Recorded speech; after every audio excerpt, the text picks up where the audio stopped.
Kembali lagi di podcast Santai Aja. Episode ini gue bikin di mobil dan juga tanpa persiapan apa yang akan gue bicarakan. Jadi gue juga nggak tahu nih akan ngomongin apa gitu ya. Tapi kenapa gue bikin ini di mobil adalah kayak karena dulu Adriano Colby ya. Yang by the way, Adriano Colby adalah mungkin dari seluruh stand up comedian Indonesia. Oshi gue adalah Adriano Colby gitu. Dan dia tuh dulu podcast awal minggu awal-awal kalau gue dengerin, dia tuh bikin kayak gini nih di mobil, tapi dia audio doang. Dia di mobil aja udah dia ngomong aja, ada suara sennya kedengeran, dia masuk tol kedengeran, udah. Kayaknya dia nggak mungkin pakai pointers dan kayaknya dia juga ngomong juga ngasal aja. Dan pada itu gue dengerinnya kayak oh iya kayaknya mungkin bisa kali ya kayak gini gitu. Nah kita akan buktikan hari ini apakah bisa nggak sih lo ngomong tanpa persiapan selama di jalan gitu ya kan. Jadi gue sedang menaikkan dongfeng kecil gue. Ini adalah dongfeng listrik Ceres A1, mobil listrik kecil gitu.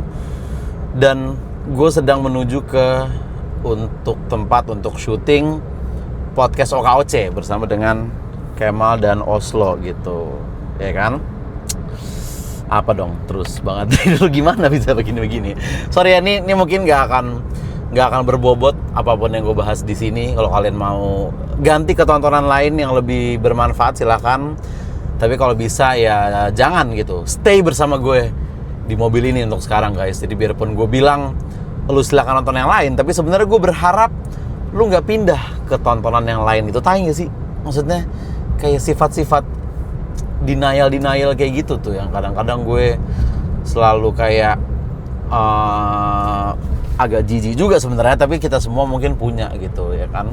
Apa ya tuh udah nggak jelas kan, baru mulai udah nggak jelas gitu. Karena biasanya gue sejujurnya kalau gue bikin podcast santai aja atau kesel aja itu pasti gue siapin, gue nulis dulu apa yang mau gue omongin gitu ya kan. Kalau ada punchline-nya tuh udah gue siapin juga gitu. Kadang ada yang nemu di tempat, tapi mostly gue tulis. Minimal kalaupun gak gue tulis full, ada pointersnya lah gitu ya kan.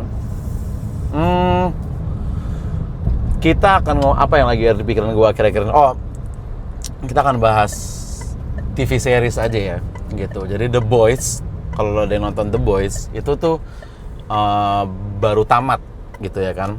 Dari gue ngikutin beberapa tahun, dia baru tamat kayak bulan lalu atau 2 bulan lalu gitulah. Dan orang itu banyak yang kayak nggak suka sama endingnya gitu. Harusnya nggak kayak gini nih endingnya The Boys nih gitu ya kan. Nah gue dulu ya di awal-awal podcast Kesel aja itu ada episode 2 episode bahkan kalau nggak salah gue marah-marah tentang endingnya Game of Thrones yang menurut gue jelek gitu.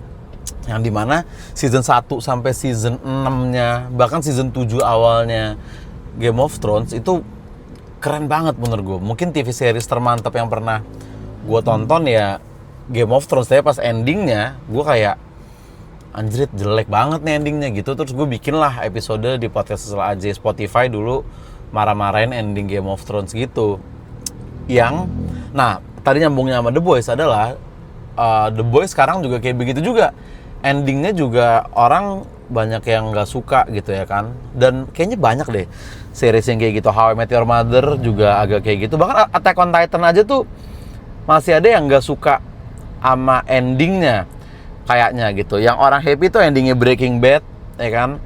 Endingnya The Sopranos, biarpun gue belum nonton ya The Sopranos. Ending Friends gue rasa nggak terlalu banyak yang protes. Ending Modern Family juga bagus banget gitu. Maksudnya ada beberapa series yang memang endingnya mantap, tapi ada beberapa series yang orang protes sama endingnya gitu ya kan.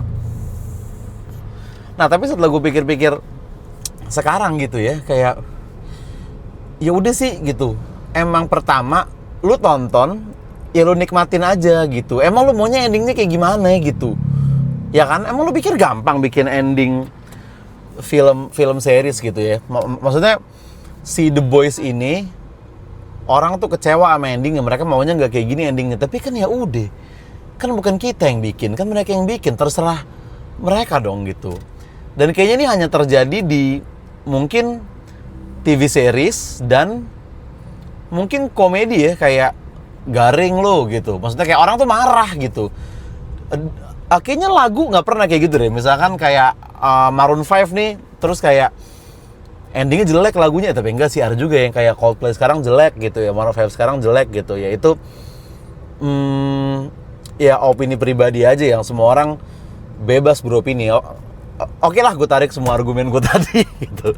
Nggak, maksudnya gini ya, Game of Thrones itu, jadi setahu gue, ini kan novel nih. George R.R. Martin bikin novelnya. Habis itu HBO mau bikin jadi TV series gitu ya kan. Ketemulah George R.R. Martin sama dua sutradara ini. Nah, ini rumor internet yang gue denger ya, gue juga gak tahu verifikasinya gitu. Katanya George R.R. Martin itu dia pengen 13 season sebenarnya Game of Thrones, karena menurut dia itu nih yang bisa untuk bikin cerita di buku gue ini dalam bentuk series, yang dimana bukunya juga belum tamat ketika Game of Thrones itu tayang. Jadi mereka harus ngelewatin cerita bukunya kan. Paham gak sih mas gue? Misalnya bukunya ceritanya udah sampai segini nih. Nah, TV series itu ngebalap gitu. Jadi mereka udah di season awal, mungkin mereka tinggal niru apa yang terjadi di buku ya kan. Tapi makin kesana udah nggak bisa. Mereka harus ngarang sendiri. Tapi untungnya kan ada George R.R. Martin, si penulis bukunya, sehingga mereka bisa dibimbing gitu. Nah, tapi kalau nggak salah waktu George R.R. Martin minta 13 season, si dua sutradara ini katanya nggak mau, kayak enggak deh, kita bikin 8 season aja gitu. Rumornya karena katanya kami berdua ada kerjaan nih, mau sutradarain Star Wars yang baru, rumornya gitu, gue juga nggak tahu ya. Akhirnya George kesel dan George cabut dari project itu. Nah, kalau nggak salah sebelum konflik itu terjadi, itu George udah sempat ada meeting ngasih tahu ending Game of Thrones di rumah mereka berdua. Ini penting gak sih untuk kalian gitu? Maksudnya karena buat gue GOT penting banget gitu. Jadi ini gue mau ngomongin ini gitu ya. Siapa tahu ada yang belum tahu rumor ini tentang Game of Thrones. Juga sekalian menyambut House of the Dragon yang lagi tayang season terakhir ya. Nah, katanya udah pernah ada meeting di mana George datang ke rumah salah satu dari dua sutradara ini dan mereka ngobrol, dan George udah ngasih tahu endingnya Game of Thrones akan seperti apa. Tapi dia nggak ngasih tahu proses menuju endingnya gimana. Nah, katanya dua sutradara ini, David and Dan namanya, katanya David and Dan tuh nangis waktu mereka denger endingnya. Udah tuh, George pulang kan. Nah, abis itu maksudnya setelah tadi balik lagi ke yang George konflik nih, udah mulai berantakan cara gue bercerita ya. Salut untuk Adriano Colby, dulu bisa kayak begini dia, dengan rapi menata opininya gitu ya kan. Sorry guys, gue kalau di jalan cenderung pengalah gue nggak tahu lu tipe penyetir yang seperti apa ya, tapi gue tuh yang dikit-dikit ada orang klakson dikit, iya ayo pak silakan kasih gitu, orang ngedim dikit gue kasih lewat gitu, orang plup totot malah gue halangin. Nah, yang ini nggak boleh gitu, nggak bercanda.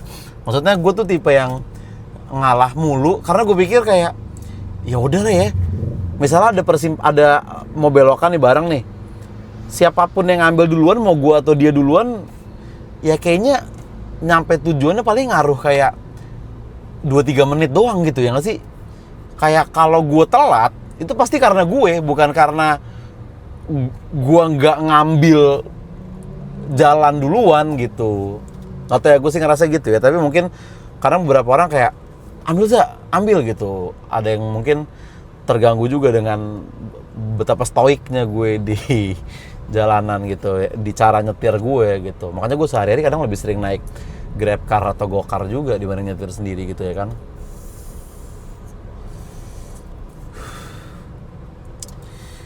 Dead air barusan, nggak apa-apa ya, ini kan baru percobaan pertama ya kan, jadi santai-santai aja. Nah, abis itu udah kan tuh Game of Thrones lagi tadi, mereka konflik, mereka tahu endingnya tapi nggak tahu cara untuk nyampe ke ending situ, yang dimana George R.R. Martin juga udah cabut dari project itu, sehingga endingnya jelek. Terus orang marah gitu. Dulu gue ikutan marah tuh. Bahkan dulu ada petisi netizen bikin untuk bikin ulang season 8-nya gitu. Sampai sekarang gue masih sebel sama ending Game of Thrones, tapi gue kan mungkin bertambahnya usia ya, gue tuh kadang suka mengambil dari angle lain gitu. Maksudnya gue suka melihat dari sisi lainnya gitu. Ibaratnya kayak kita ngatain orang yang salah itu gampang. Yang susah adalah melihat dari point of view mereka. bukan berarti membela mereka ya, tapi melihat point of view-nya aja. Kenapa bisa kayak gini gitu ya kan? Karena dua sutradara ini, mereka habis Game of Thrones tamat, itu mereka benar-benar dicaci maki di internet. Terus mereka ngilang gitu dari internet, terus baru muncul berapa tahun kemudian gitu. Berarti kan dalam arti, ya dua orang ini juga nggak pengen endingnya jelek gitu. Mungkin kayak, nyet, gue juga pengen bikin yang bagus, yang kayak lu semua pengen. Tapi ya gimana, ini George udah marah sama gue, ya mungkin karena salah kami berdua juga, tapi intinya George udah gak bareng sama kita, terus gue harus bikin endingnya, ending cerita yang gue baru ngerjain selama mungkin 10 tahun terakhir, sementara George udah nulis novelnya dari belasan atau puluhan tahun yang lalu. Jadi ya kami juga ngeraba guys. Jadi kalau endingnya jelek ya emang susah bikin endingnya. Coba lu yang bikin deh, emang gampang bikin endingnya, ha? Susah, fuck. Nah mungkin gue agak melihat point of view itu sekarang gitu, ya kan? Kayak kadang tuh ada masalah-masalah yang misalnya gini ya, karena ya begitupun di The Boys gitu, gue nggak 100% suka sama endingnya bagus maksudnya, tapi gue nggak sampai semarah Game of Thrones karena menurut gue ya udah The Boys endingnya gitu. Emang lu mau gimana lagi sih? Lu mau yang harus sesuai banget cerita yang lu pengen atau yang lu tebak gitu kan? Nggak juga. Kan kita suka sama The Boys dari awalnya karena emang kita nggak bisa nebak jalan ceritanya akan kemana. Jadi tuh kita kaget mulu sama plot twistnya gitu. Ya udah, itu yang terjadi di endingnya. Lu nggak nebak endingnya ke situ gitu. Kenapa lu harus marah gitu ya kan? Terima aja gitu ya kan. Apalagi gue waktu The Boys season 1 itu juga, waktu gue masih, pokoknya kayaknya gue masih download bajakan gitu. Gue belum subscribe Amazon Prime waktu The Boys season 1, jadi gue masih ada beberapa episode yang gue nonton secara bajakan. Jadi ya apa hak gue untuk ngatain ending The Boys? Jadi kalau lu ngatain Game of Thrones kayak gue dulu, padahal nonton juga bajakan juga, nyet, lu aja beli bajakan, fuck gitu ibaratnya. Apa hak lu sih berkomentar di internet gitu? Gue agak berintrospeksi dengan episode Game of Thrones gue dulu. Tapi masih gitu, kadang tuh di suatu masalah ya gitu, kayak suka kayak gitu loh. Misalnya gini, simpel lah di kehidupan sehari-hari gitu ya. Misal temen lu curhat nih, sahabat lu curhat gitu, tentang sahabat lu ini putus sama ceweknya gitu, ya kan. Nah, kalaupun kejadiannya adalah sahabat lu ini selingkuh dari ceweknya 2 kali, dan sahabat lu juga sering gak balas chat gitu, pokoknya sahabat lu yang brengsek lah, itu yang bikin dia putus sama ceweknya gitu misalkan. Kejadiannya kayak gitu. Nah, kalau lu nongkrong sama sahabat lu kebar nih berdua sama sahabat lu. Terus sahabat lu itu cerita itu putus. Nah, pasti akan tetap kerasa kayak ceweknya yang salah gitu. Karena lu hanya denger dari satu sisi doang gitu ya kan. Lu harus ketemu ceweknya dulu untuk denger, oh iya sahabat gue juga tai juga ya. Ternyata gitu, ya kan? Makanya kayak lu nggak boleh sebel, maksudnya bukan nggak boleh ya, lu boleh aja, tapi ya kurangin lah sebel sama ending apapun gitu. Ending yang lu boleh sebel tuh cuman ending Pilpres terakhir gitu. Nggak bercanda ini karena gue udah mau nyampe nih ke tuh langsung jatuh kan, kita bahas Pilpres kan. Maksudnya ending Pilpres adalah karena Pilpres berakhir, nggak ada lagi dong nih tontonan debat capres, tontonan kampanye itu kan seru untuk kita simak gitu. Bukan nggak puas sama siapa yang menang gitu guys. Jangan ya, tadi aja HP gue langsung jatuh tuh, ya kan. Nah, jadi intinya itu aja guys. Gue juga mungkin nggak ada intinya ya, tapi kita harus mulai belajar. Maksudnya gue at least mulai belajar untuk melihat dari dua sisi gitu, ya kan. Misalkan Hitler gitu, kalau lu sahabatnya Hitler terus lu duduk di bar sama dia cerita kenapa dia ngelakuin itu, pasti kayak iya deng, lu bener ya gitu. Mungkin kayak agak kayak gitu. Jadi kalau temen lu curhat, jangan ditelan mentah-mentah. Lu harus denger juga sisi dari yang dia curhatin gitu. Oke, itulah monolog unscripted pertama di podcast santai aja. Gue udah sampai di studionya Bang Kemal dan gue akan syuting OKOC. Gimana menurut kalian? Nah, kalian sekarang menjadilah juri gitu. Biasanya gue tuh suka sebel sama netizen yang jadi juri gitu. Ada teman gue stand up di Suci dinilai-nilai, kurang nih, deliverynya kurang yakin, punchline-nya kurang rapi. Ya udah lu nonton aja bisa nggak sih, nggak usah lu nilai-nilai gitu. Biasanya gue sebel sama yang kayak gitu. Tapi di episode kali ini coba kalian menjadi juri gue. Kalian nilailah barusan monolog gue dari apartemen ke sini tuh gimana, apakah bisa dinikmati, apakah ya gimana deh menurut lu gitu. Itu aja lah ya, udah ya. Gue udah telat juga nih. Oke, thank you Bray.